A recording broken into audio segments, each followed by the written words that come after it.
Privilège pour nous tous d'être réunis. D'être réunis, écouter la parole de notre Seigneur et aussi l'écouter en vidéo si on n'est pas capable de venir ici en assemblée. Privilège surtout parce que cet été, on regarde les miracles de Jésus, surtout les guérisons que Jésus a faites. On a déjà vu le miracle de Jésus a guéri 10 lépreux. Dans un seul, le Samaritain est venu pour dire merci à Jésus. On a vu la guérison de la belle-mère de Simon-Pierre, qui, avec reconnaissance, s'est mise à servir le repas. Dimanche dernier, c'était la guérison d'un homme qui était à la piscine de Bethesda, un homme infirme qui était guéri, mais personne n'a dit merci à Jésus. Puis aujourd'hui, on est dans l'histoire de la guérison d'une femme courbée. Si vous voulez suivre avec moi, c'est dans l'Évangile de Luc, chapitre 13. Nous allons lire les versets 10 à 17. La guérison de la femme courbée. Puis par rapport à la guérison de l'homme du dimanche dernier, on voit qu'il y a des ressemblances. C'était un homme infirme, aujourd'hui c'est une femme infirme. Puis les deux étaient guéris le sabbat, le jour du sabbat.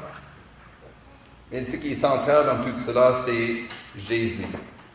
Lui qui est le Rédempteur, libérateur. C'est lui qui nous fait passer de la maladie à la santé, de la mort à la vie, de Satan à Dieu pour le glorifier.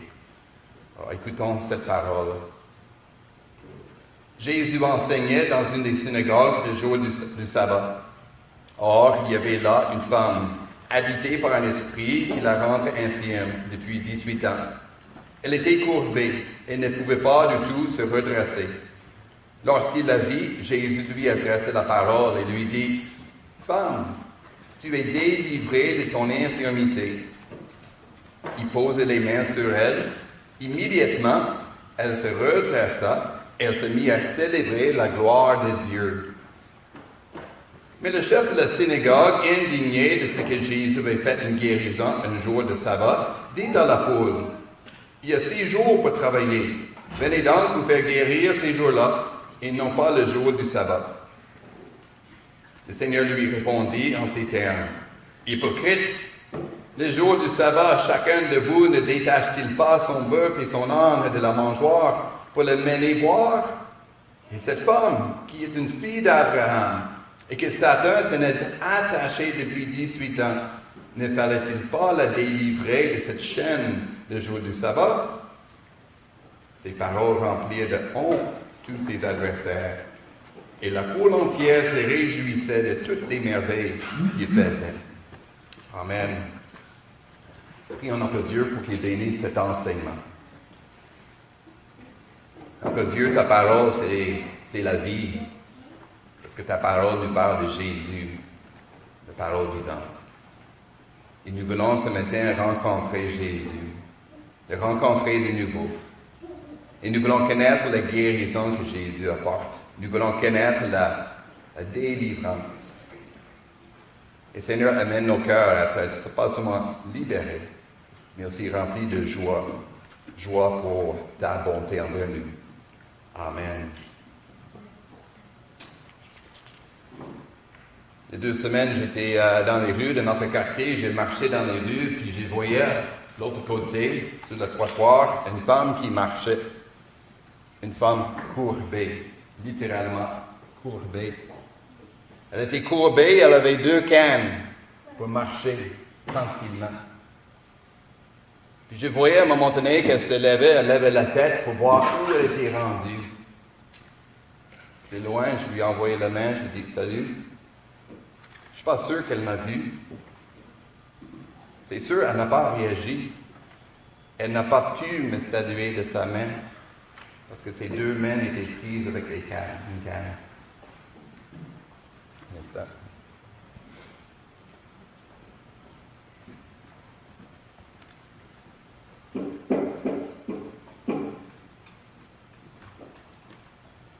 Elle a baissé sa tête, et elle a repris son chemin.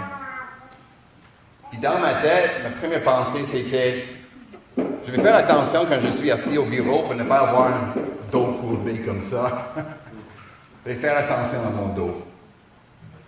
Mais je n'avais pas la réponse comme Jésus. Je n'avais pas l'attitude de Jésus qui était remplie de compassion pour la femme courbée.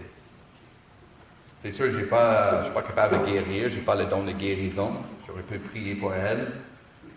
J'aurais dû surtout avoir la joie d'espérer cette guérison que cette femme peut connaître, que ce soit dans cette vie, ou la guérison qu'elle peut connaître dans la vie éternelle, un corps fort, glorieux, que le Seigneur promet pour nous. Parce que notre Seigneur Jésus est venu pour la guérison, pour guérir, pour libérer le corps pris par le mal, la souffrance. Il est venu pour guérir, nous libérer, pour que nous puissions être remplis de joie et louer notre Dieu qui sauve, louer notre libérateur. Voilà qu'on considère dans ce texte, c'était texte de l'Évangile de Luc, la guérison d'une femme courbée. Puis dans un premier temps, on va considérer sa guérison et surtout la manière que cette femme guérie nous amène à louer Dieu. La guérison de Jésus, quand il nous libère du mal, du malin même, c'est pour glorifier Dieu. On regarde l'histoire, ça commence avec Jésus qui est dans la synagogue le jour du sabbat, comme il faisait d'habitude, il enseignait. Puis il y avait une femme malade. Les malades se trouvent dans l'assemblée du peuple de Dieu.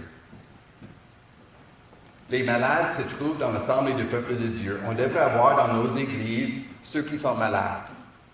Que les malades viennent ici, ceux qui sont même opprimés par Satan, ceux qui sont affligés par le travail de Satan, ils devraient venir dans l'assemblée avec cette foi en Dieu et même cette espérance en Dieu, de venir dans l'assemblée et de prier, Dieu, délivre-moi. Délivre-moi du mal. Comme cette femme. Nous lisons sur cette femme, elle était habitée par un esprit qui la rendait infirme depuis 18 ans. Infirme ou faible, c'est un esprit de faiblesse. Elle était courbée et ne pouvait pas du tout se redresser. Courbée, c'est-à-dire le dos voûté. Le dos voûté comme le bossu de Notre-Dame. Les enfants, vous connaissez peut-être l'histoire de la bossu de Notre-Dame. Hunchback of Notre-Dame, fait de Walt Disney, il y a quelques années, le film, les livres qui sont sortis. Lui qui était dans le clocher dans l'église à Paris, qui avait le dos courbé, un grand dos, une bosse sur le dos. Puis tout le monde l'a pris comme un monstre. Puis dans l'histoire de Walt Disney, il fallait apprendre à accepter le bossu. Il n'est pas un monstre, on peut l'aimer, il faut l'accepter comme il était. Jésus, d'une manière, il accepte la femme comme elle était. Courbée, bossu de la synagogue. Mais Jésus fait plus. Jésus fait toujours plus que Walt Disney. Il guérit la femme courbée. Il guérit cette madame pour qu'elle soit en santé. Si on regarde quelques détails ici dans la description de cette femme, elle est courbée, une femme infirme, tout comme l'homme infirme qu'on a vu à la piscine de Bethesda. C'est-à-dire, on est rappelé que notre corps est faible, on a un corps fragile, on tombe malade facilement, ce n'est pas un corps pour toujours. Elle est infirme, dit le texte, depuis 18 ans. 18 ans? Si vous reculez 18 ans, vous étiez où? Faisant quoi? De passer toutes ces années courbées.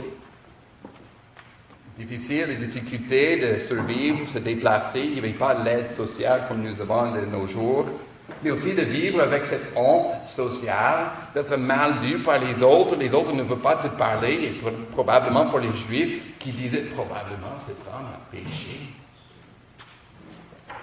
Alors on a devant Jésus un cœur dur. Jésus guérit le cœur dur, n'est-ce pas? Plus important, c'est un cas qui est confirmé. Depuis 18 ans, tout le monde savait qu'elle était courbée. Il y a quelques années, j'ai écouté un documentaire sur la secte People's Temple, Temple du Peuple, qui était avec le gourou Jim Jones. Si vous connaissez l'histoire dans les années 70, c'est une histoire affreuse. Jim Jones a amené tout ce peuple, 900 personnes, à commettre un suicide de masse. La manipulation. Et sa manipulation a commencé déjà avec des miracles prétendus. Dans le documentaire, il parle à un moment donné, il y avait une vieille femme qui est entrée dans son assemblée, puis elle était en chaise roulante, puis Jim Jones l'a guérie, puis elle courait dans l'église en louant Dieu. Et en fait, c'était le secrétaire de l'Église déguisé. Mais ici, la femme, courbée depuis 18 ans, tout le monde savait qu'elle était malade, affligée. En fait, le texte dit aussi qu'elle était habitée par un esprit, peut-être un mauvais esprit, un démon. De nos jours, si on lit la description, on peut dire que la maladie, c'est ce qu'on appelle les médecins l'appellent la spondylite ankylose. Spondylite ankylose. À l'époque, on n'avait pas cette description. Puis on dit, est-ce que de parler d'un esprit mauvais, c'était simplement pour donner une description primitive à quelque chose qu'on ne connaissait pas? Sauf que plus loin, le verset 16, c'est Jésus lui-même qui dit que cette femme était prise par Satan. Cette femme que Satan tenait attachée depuis 18 ans. Voilà une femme qui est malade, oui, qui est affligée, opprimée par les œuvres du diable. Mais encore on voit que Jésus est encore plus puissant que le diable, que Jésus est souverain sur la puissance du mal, qu'il lui-même est capable de libérer son peuple de l'emprise de Satan. Dans ce texte, c'est Jésus qui prend l'initiative, avez-vous remarqué? Ce n'est pas quelqu'un qui a dit Jésus, remarque cette femme. En lisant le texte, je me suis dit, pourquoi il n'y a pas quelqu'un dans la synagogue qui a dit à la manière, écoute, nous connaissons Jésus, il a fait des miracles, des grands miracles, on va t'emmener à voir Jésus. Il n'y a personne qui a pris cette femme en pitié, personne qui avait l'amitié pour elle, pour l'emmener à Jésus.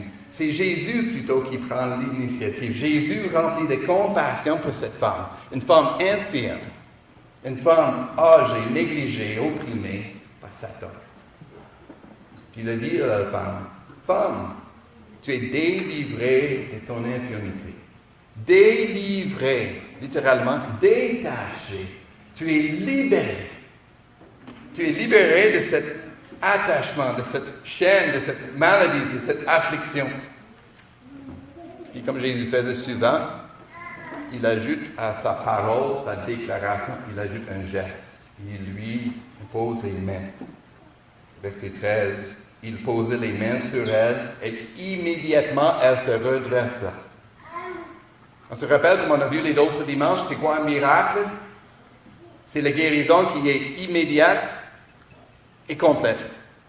La guérison est immédiate, immédiatement. Réponse de cette femme. Puis c'est complète. Elle se redressa. Elle qui n'avait pas pu se redresser, se redresse. Puis c'est qu'on voit de les yeux, on entend des oreilles, parce qu'elle loue l'Éternel Dieu. Elle remercie Dieu de l'avoir guérie. Voilà la belle réponse, n'est-ce pas? Voilà la réponse attendue quand on est guéri après 18 ans. De glorifier, remercier Dieu. C'est pas comme les 9 lèpres qu'on a vus il y a quelques semaines, les 9 lèpres juifs qui n'ont rien dit, c'est seulement le Samaritain qui est revenu pour glorifier Dieu. C'est pas comme dimanche dernier, l'homme infirme qui était guéri, puis il n'y a personne qui dit merci à Jésus. Non, voici le bel exemple que nous avons. La madame, la femme guérie, loue et glorifie l'Éternel Dieu. C'est dans un des commentaires que j'ai lu, il remarque qu'il y a 3 guérisons dans les synagogues. Dans l'évangile de Luc, Luc chapitre 6, Luc chapitre 14. Et seulement cette fois-ci, est-ce qu'il y a une louange envers Dieu? Et le synagogue, l'assemblée des croyants, c'est bel et bien la place pour louer Dieu. Cette femme, cette croyante, elle nous démontre l'exemple. Et quel encouragement elle est pour nous. Un encouragement, un exemple à suivre. Quand nous sommes guéris, quand nous entrons dans l'Église, guéris, libérés, quand nous sommes libérés du malin, quand nous sommes délivrés du mal, délivrés même de l'oppression, de l'affliction du diable et de Satan, nous entrons dans l'assemblée des croyants, nous entrons dans l'Église pour glorifier notre Dieu. Voilà ce que nous lisons aussi dans les psaumes, n'est-ce pas? Le psaume 30, par exemple. J'exalte, Éternel, car tu m'as relevé. Éternel, mon Dieu, j'ai crié à toi, tu m'as guéri. Ou encore le psaume 103. Bénis l'Éternel, mon âme. Que tout ce qui est en moi bénisse son saint nom. Bénis l'Éternel, mon âme. et n'oublie aucun de ses bienfaits. C'est lui qui pardonne toutes tes fautes, qui guérit toutes tes maladies. Quand il nous guérit, on loue notre Dieu.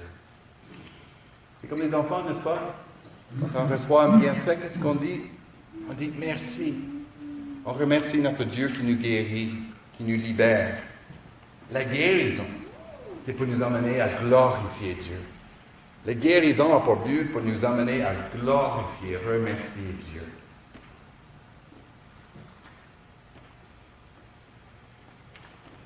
Mais ce n'est pas toujours le cas.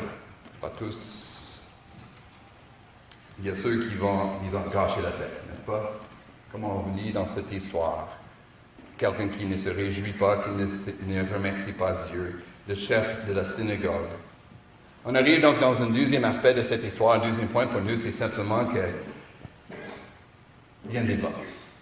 Cette guérison de Jésus, comme d'autres, cette guérison a déclenché un débat. Et c'est triste, on devrait être dans la joie, mais non, il y a ceux qui vont se débattre, qui vont avoir une dispute concernant le sabbat.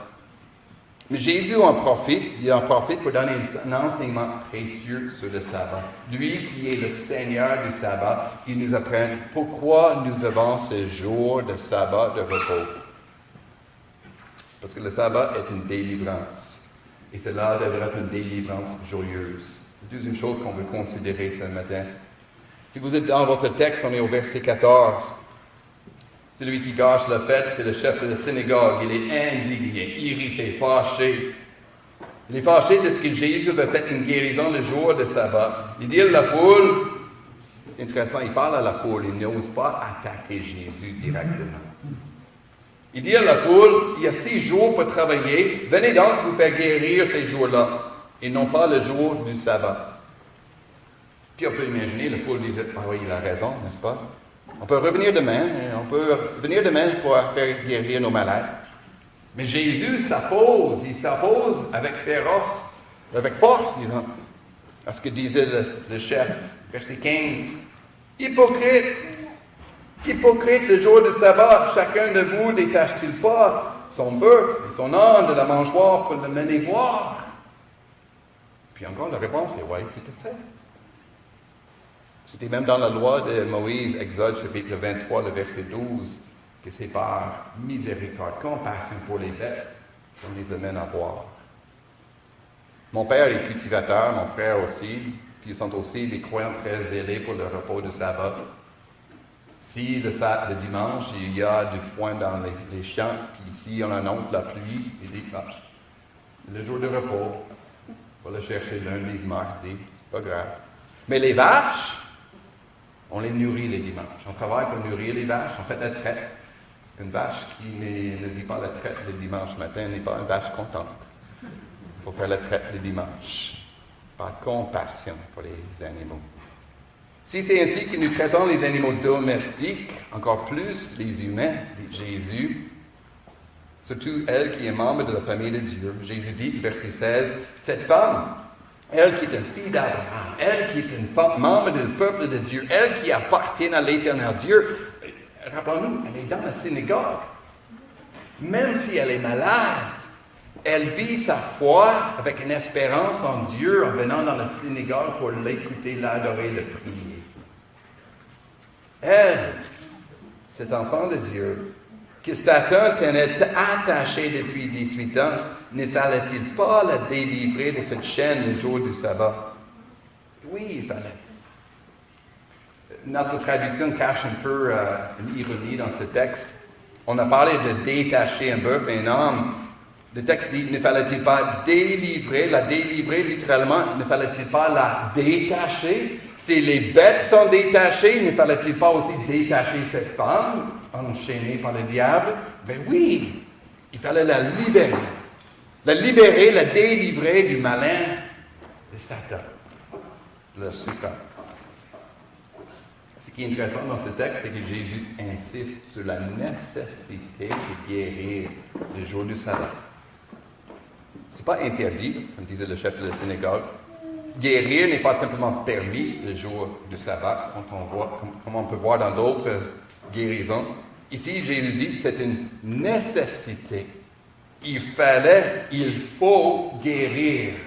Il faut libérer le jour de sabbat. Le jour de sabbat était fait pour cela. Rappelons-nous un peu, on va faire une petite course dans les Écritures. Pourquoi le sabbat? Qu'est-ce que ça signifie le jour de sabbat, de repos? Mais ça commence avec Dieu. Au début, il y avait des ténèbres. Dieu a créé la terre incroyable de ces ténèbres. Puis il a dit tout était très bon. Puis qu'est-ce qu'il a fait? Il s'est reposé pour profiter de la beauté de ce qu'il a fait. Voilà le sabbat commence. Un repos pour voir la beauté de ce que Dieu a fait, ses œuvres. Puis ensuite, l'histoire continue avec l'Exode. Là, les enfants, vous connaissez bien l'histoire de l'Exode. Moïse, les Israélites qui étaient esclaves en Égypte, puis ils sont emmenés, libérés, Exode, exilés, quittés l'Égypte. Ils étaient des esclaves. Ils travaillaient 7 jours sur 7. Dieu les a libérés. Il leur dit, je vous donne un jour de congé. Wow. Il faut simplement penser, les enfants, si vous avez l'école 7 jours sur 7. Puis à un moment donné, l'enseignant dit, non, on va vous donner un jour de congé. On dit, yes! Dieu a libéré son peuple, puis il leur donne un congé, le jour du sabbat, un repos pour célébrer cette libération, cette délivrance de l'esclavage. Puis on continue plus loin, c'est Jésus qui entre sur la scène. Jésus qui entre et lui, par ses miracles, il démontre la libération. Jésus qui libère, délivre du mal de Satan. Et cette grande libération, évidemment, c'est à la croix. Que Jésus, par sa mort, il a détruit les œuvres du diable. Puis plus que ça, il a rendu impuissant le diable qui exerçait le pouvoir de la mort. Il a libéré, dit Hébreux chapitre 2, 14, il a libéré tous ceux que la peur de la mort retenait leur vie durant dans l'esclavage. Je ne veux pas, notre monde a peur de la mort. Et ils ont peur, ils sont esclaves de cette peur. Et c'est Jésus qui nous libère. Il nous libère et confirme sa libération parce qu'il est ressuscité le premier jour. Il a vaincu la mort, le diable, le malin. Il nous libère pour la vie éternelle. Il est ainsi donc devenu le Seigneur du sabbat, ce repos.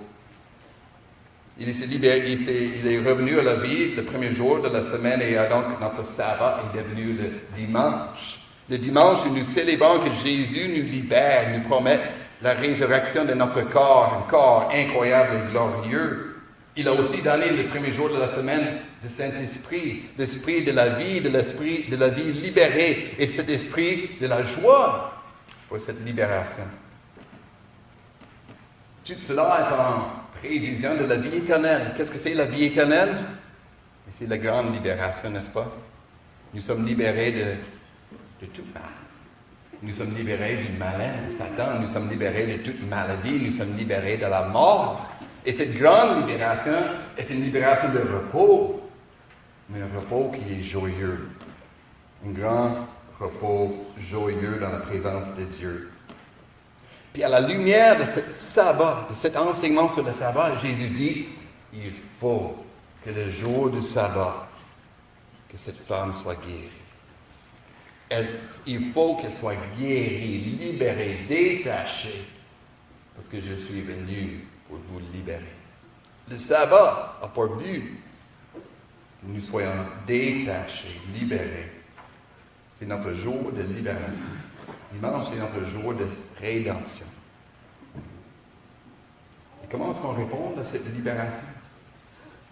Mais le texte nous donne 2 options. Comme on le voit ici dans le dernier verset, le verset 17. Le verset 17, nous lisons, ces paroles remplirent de honte tous ses adversaires. La foule entière se réjouissait de toutes les merveilles qu'il faisait. Voilà les 2 réponses. La honte ou la joie. Et les enfants, laquelle voulez-vous? Est-ce que vous voulez être vivre dans la honte à cause de Jésus ou plutôt la joie à cause de Jésus? Nous choisissons la joie, n'est-ce pas? Eux qui avaient honte, c'était des adversaires de Jésus. Ceux qui aimaient mieux leur loi, leur tradition humaine que la libération de Jésus. Eux qui ne comprenaient pas le plan de Dieu, que Dieu est venu pour libérer, délivrer du malin. Eux qui n'avaient pas de l'empathie pour ceux qui étaient dans la souffrance.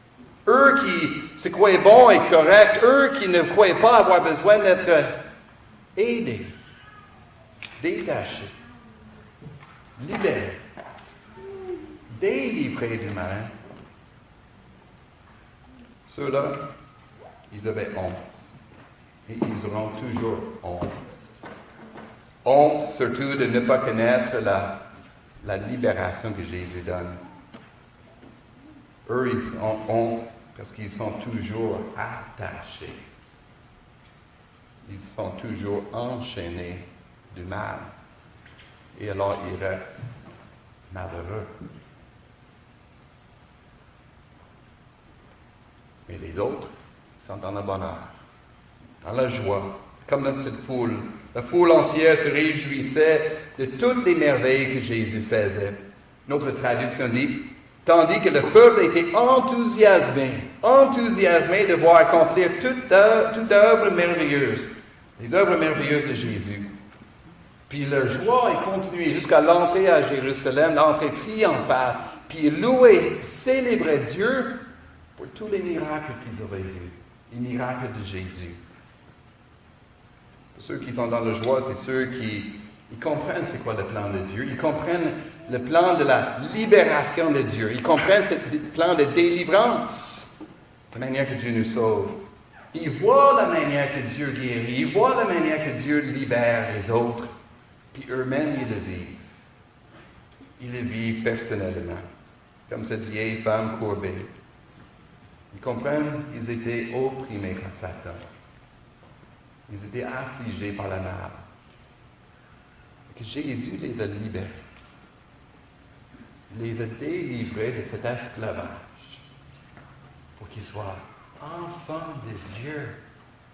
Qu'ils soient enfants de Dieu. Et alors ils glorifient leur Dieu. On n'est plus esclaves de Satan. Nous sommes les enfants de Dieu. Et nous célébrons notre Père. Nous avons une libération, une délivrance joyeuse. Vous et moi, on est invités à participer à cette joie ce matin.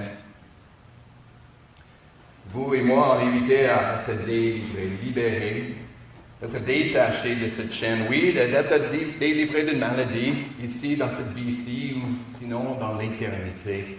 Mais plus important, nous sommes invités à être libérés du malin, d'être libérés de Satan, lui qui rôde comme un lion dit les Écritures, lui qui cherche quelqu'un à dévorer, lier, enchaîner, le diable qui travaille, qui tente, qui cherche à accabler les croyants par des ruses, des manœuvres, des menaces, des attaques. Le diable, c'est lui qui cherche à nous opprimer, nous affliger, parce que nous sommes faibles. Notre corps est très faible. Mais Jésus est le Seigneur. Jésus est le Seigneur du sabbat.